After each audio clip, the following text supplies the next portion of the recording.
चलिए भैया, नमस्कार प्यारे साथियों। आज हम लोग पढ़ेंगे पास्ट इंडेफिनिट टेंस, जिसे हिंदी में अनिश्चित वर्तमान काल के नाम से जानते हैं। देखिए, पास्ट इंडेफिनिट टेंस का पहचान होता है जिन हिंदी वाक्य के अंत में धातु में या है, ई है, ये है, ठीक है ना। ई, ए तथा या था, ई थी, ये थे इत्यादि शब्द आए तो उसे क्या करते हैं भैया? उसे पास्ट इंडेफिनिट टेंस कहते हैं। पास्ट इंडेफिनिट टेंस का मतलब होता है, पास्ट से ही आप समझ चुके हैं कि भूतकाल की बात हो रही है। पास्ट मतलब ही होता है भूतकाल, और पास्ट इंडेफिनिट का मतलब अनिश्चित भूतकाल, ठीक है। पास्ट इंडेफिनिट टेंस की सहायक क्रिया होती है भैया, सहायक क्रिया, जिसे इंग्लिश में हेल्पिंग वर्ब बोलते हैं।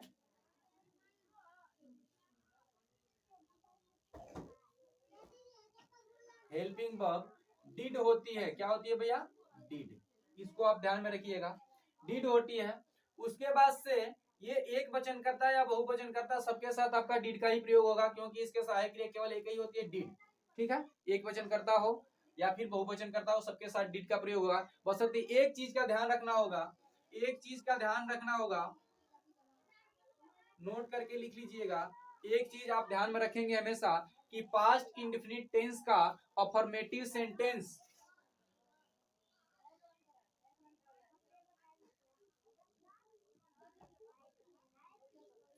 अफर्मेटिव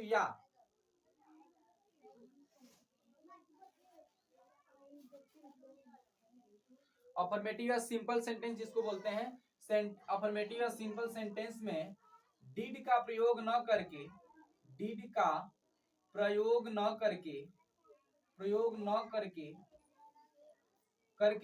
ठीक है ना भैया, डिड का प्रयोग न करके वर्ब का सेकेंड फॉर्म यूज करते हैं, ठीक है ना, का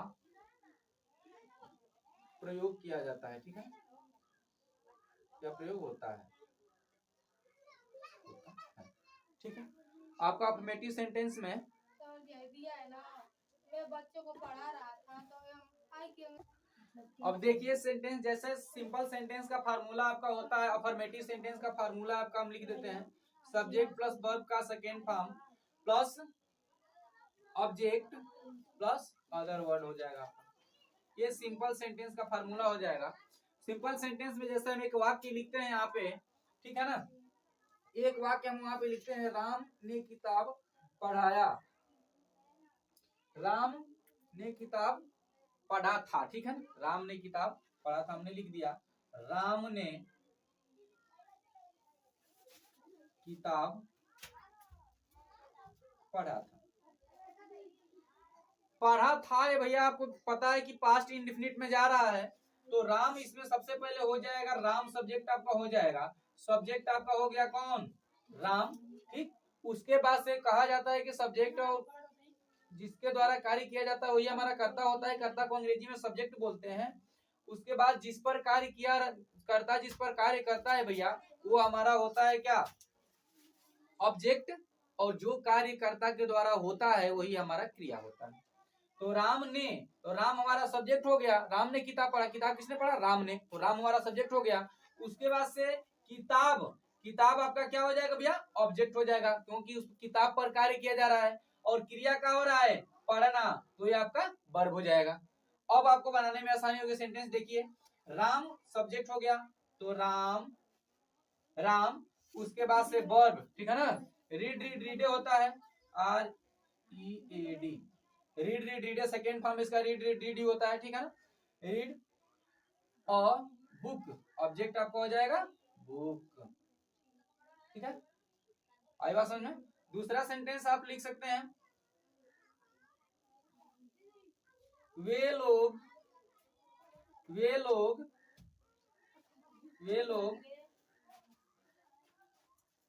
स्कूल गए, दे, ठीक है ना, वेंट, क्योंकि वर्ब का सेकेंड फॉर्म रहेगा, दे वेंट टू स्कूल, हो जाएगा दे वेंट टू स्कूल, आपका हो गया। उसके बाद इतना समझ में आ गया।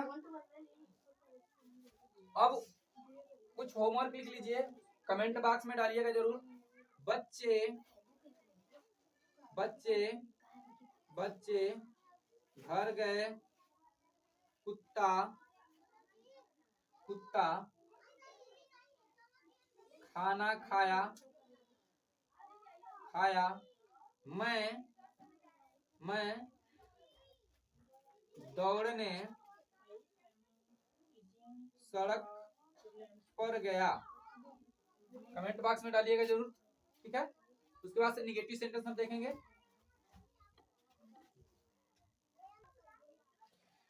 चलिए निगेटिव सेंटेंस में देखेंगे।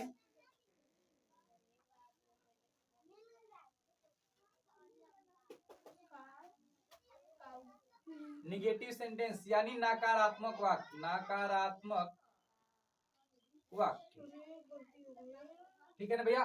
निगेटिव सेंटेंस का मतलब होता है नकारात्मक वाक्य।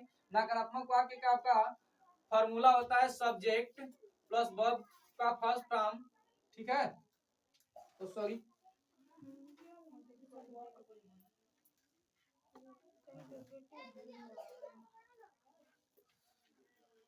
देखिए, subject plus did plus not plus verb का first form plus object plus other word, ये आपका फार्मूला होता है निगेटिव सेंटेंस का। सब्जेक्ट प्लस डीड या प्लस नॉट प्लस वर्ब का first form plus subject plus other word. अब देखिए जैसे हम एक वाक्य लिखते हैं, मेरा भाई स्कूल नहीं गया, मेरा भाई स्कूल नहीं गया, या ये देखिए इसमें आया हुआ है यहाँ पे, ठीक है। तो माई ब्रदर हो जाएगा सबसे पहले सब्जेक्ट आपका माई ब्रदर, क्योंकि मेरा भाई है ना। सबसे पहले मेरा भाई की अंग्रेजी होगा माई ब्रदर, उसके बाद से डिड, उसके बाद नॉट। अब वर्ब इसमें देखेंगे, वर्ब क्या है, जाना ना, तो जाना। वो देखिए उसमें आपका अफर्मेटिव सेंटेंस में जो है कि वर्ब का सेकेंड फॉर्म लग रहा था, लेकिन जो ही नेगेटिव हुआ उसमें जो है कि वर्ब का फर्स्ट फॉर्म लगेगा, ठीक है भैया।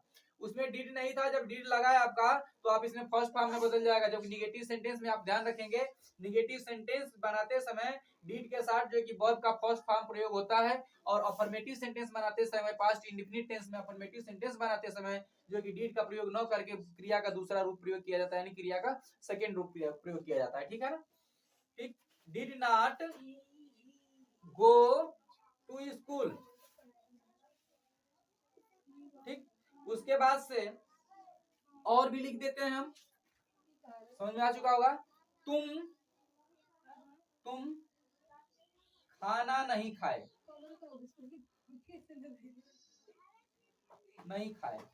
तो हो जाएगा यू, सब्जेक्ट सबसे पहले you did not eat food. आई बात समझ में।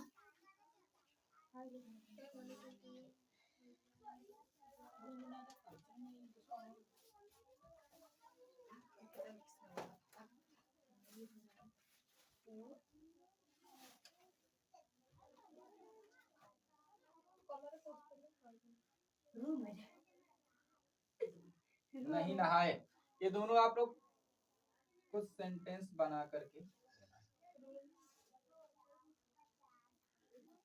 ये रहा आपका होमवर्क। उसके बाद अब देखेंगे, interrogative negative sentence.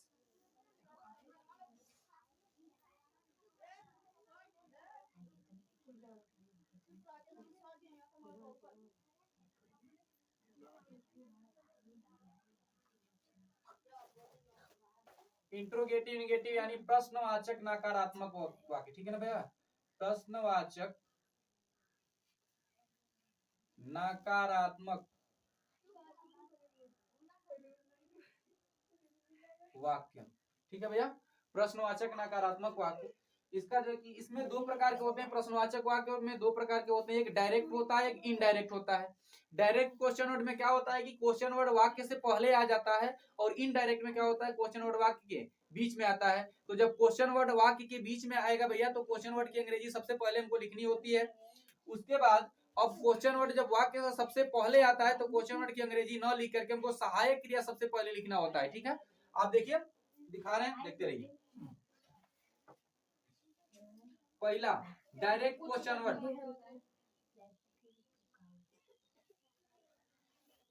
Direct question word जो होता है, डायरेक्ट क्वेश्चन वर्ड में जैसे हम कह दिए कि क्या क्या वे लोग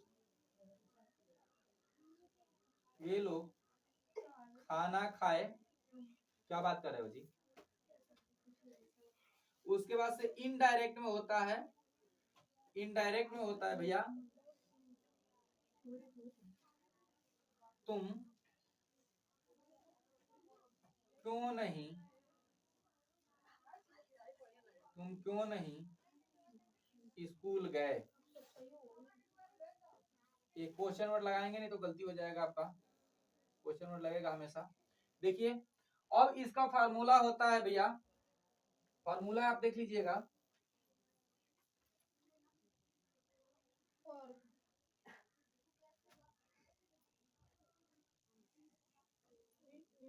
deed plus subject plus not plus verb का first form plus object plus other word. जब आपका क्वेश्चन वर्ड वाक्य से पहले आएगा तो सबसे पहले सहायक क्रिया लगाएंगे, फिर उसके बाद से सब्जेक्ट, फिर नॉट, फिर वर्ब का फर्स्ट फॉर्म, फिर object plus other word.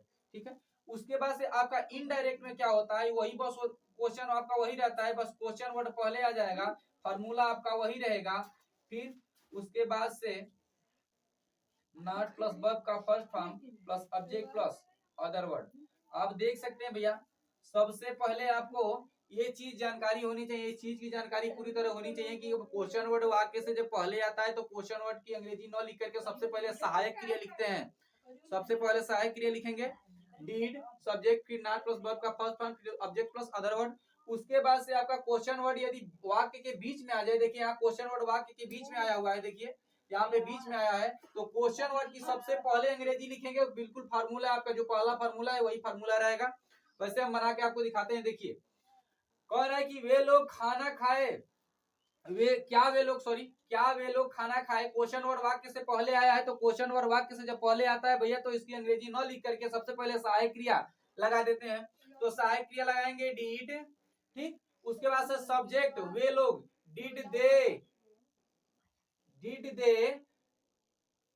Eat, not इसमें नहीं है, उसके बाद नॉट नहीं तो छोड़ दीजिए, वर्ब लगाएंगे ईट फूड या फिर डबल ओडी, ये क्वेश्चन वर्ड नहीं लगाएंगे तो गलती हो जाएगा। ठीक है, अब देखिए इसमें क्वेश्चन वर्ड वाक्य के बीच में आया तो क्वेश्चन वर्ड की अंग्रेजी सबसे पहले लिखेंगे क्यों की अंग्रेजी भाई।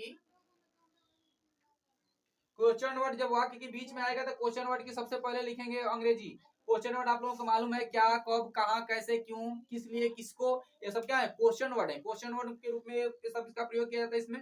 तो क्वेश्चन वर्ड आपका बीच में आता है तो इसकी सबसे पहले इसकी अंग्रेजी लिखनी होती है, उसके बाद से सहायक क्रिया, उसके बाद सब्जेक्ट, उसके बाद नॉट है तो लगाइए, नहीं है तो मत लगाइए, उसके बाद से वर्ब लगेगा, फिर ऑब्जेक्ट लगेगा, फिर अदर वर्ड लग जाएगा, जो भी दिया रहेगा तो लगेगा। ठीक है, अब देखिए कह रहा है कि वाई डिड यू, सब्जेक्ट इसमें क्या है भैया, यू वाई डिड यू, उसके बाद से नॉट दिया है तो नॉट लगाइए, नहीं दिया है तो मत लगाइए, इसमें नॉट दिया तो लगाएंगे। Why did you not go, जाना है क्या इसमें, गो टू स्कूल ना, तुम स्कूल नहीं गए, गो टू SCHOOL, सेंटेंस हो गया। ठीक है, अब कुछ और बनाते हैं। देखिए क्या मेरी माँ खाना नहीं खाई, क्यों बोल रही है तुम जी बार बार,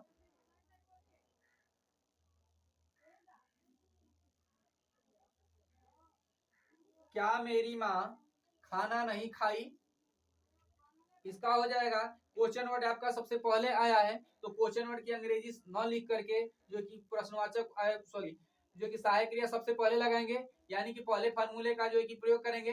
पहले फार्मूले पे ये बनेगा आपका। उसके बाद से दूसरा आपका हो जाएगा, लिख लीजिए, वे लोग क्यों नहीं बाजार गए। ये आपका रहा होमवर्क, इसको बना करके आप कमेंट बॉक्स में जरूर डालिएगा।